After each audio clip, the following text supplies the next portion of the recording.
So I suppose a good place to start, the first point to make is in relation to social conventions.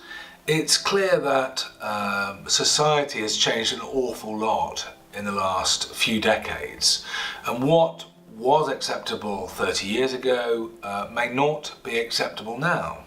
But it's also important to recognise that there is a very diverse group of opinions now on what is socially acceptable and what is not.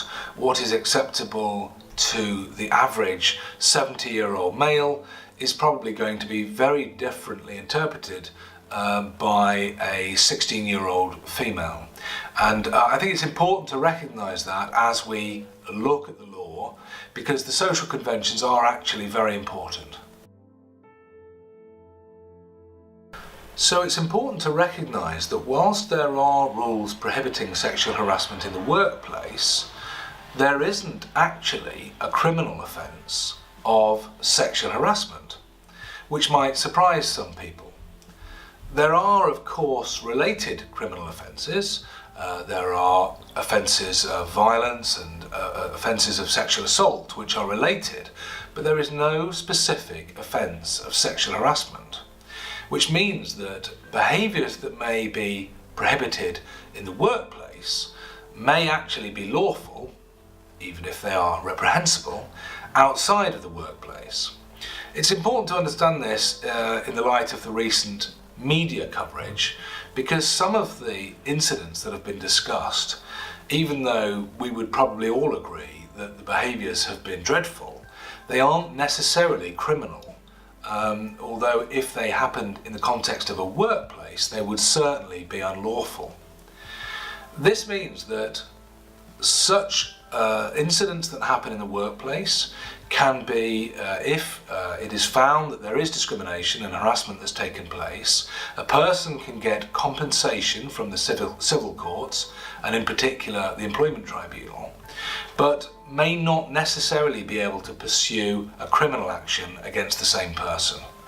Some people argue that there should be a criminal offence of sexual harassment, but the issues involved are so complicated that it's unlikely there will be a crime of this nature, certainly in the short term. To give you an example of the complexities involved, for example, where would the line be drawn in the pub between banter and a criminal offence? What about flirting? When would flirting in the pub become a criminal offence? And whilst it's obvious to see what is a criminal offence at the most extreme end of the offences, at the other end of the behaviour it's extremely difficult to draw a clear line as to what is and what is not criminal behaviour.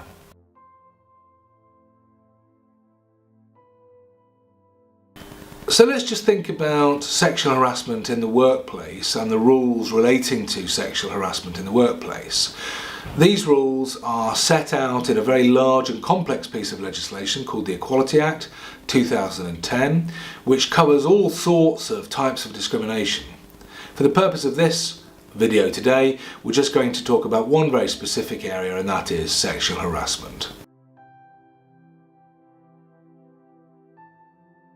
Sexual harassment occurs where the harasser engages in conduct, unwanted conduct, related to sex, that means related to gender in the widest sense, or where there is unwanted behaviour of a sexual nature.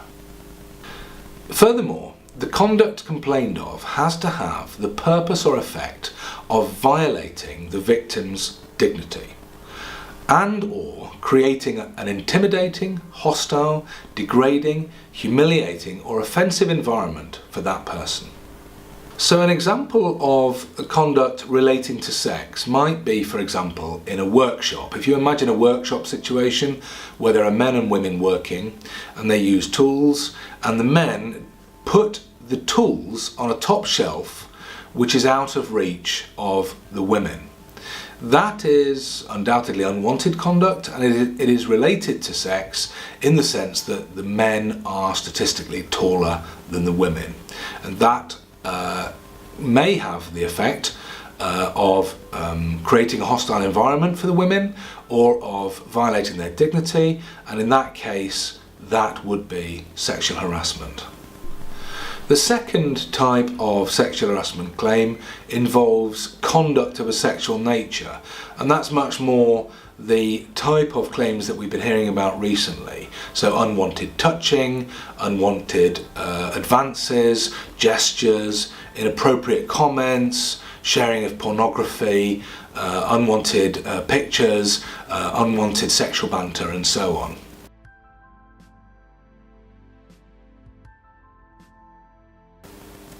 So when the courts try and decide whether harassment has taken place, a very important point to recognise is that they will look at all the circumstances of the case, but they will take into account the opinion of the victim as to whether they believe the conduct complained of was harassment. Now, as long as that opinion is a reasonable opinion, then the court will treat that as harassment. That's a very important point, because it's not up to the harasser what is and what is not harassment.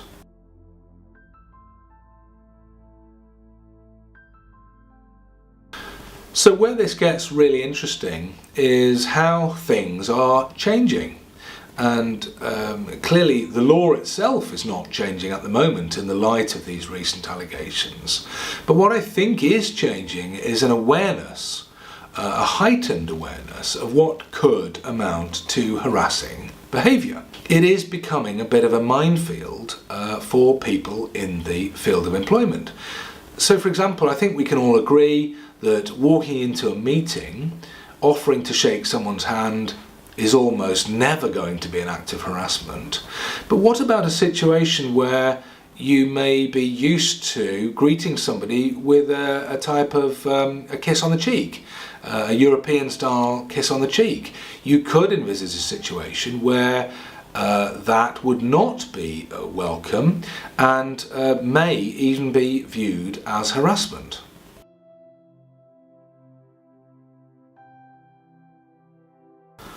One of the areas where I think we might see real changes in behaviour in the workplace is the very difficult and real issue of flirting and people beginning or trying to initiate relationships with work colleagues. Now, whereas this may not have been viewed as dangerous territory some years ago, I think there is a heightened awareness now that this can become a very tricky area. So I think we now have more of an awareness of the power relationship between a senior employee and a junior employee, and so the existence of that relationship may make any advances unwelcome or even harassing. Clearly, any manager in a senior position who wants to pursue a relationship with a more junior employee would be well advised to proceed cautiously and carefully and very sensitively, and certainly not to pursue someone who didn't want to be pursued.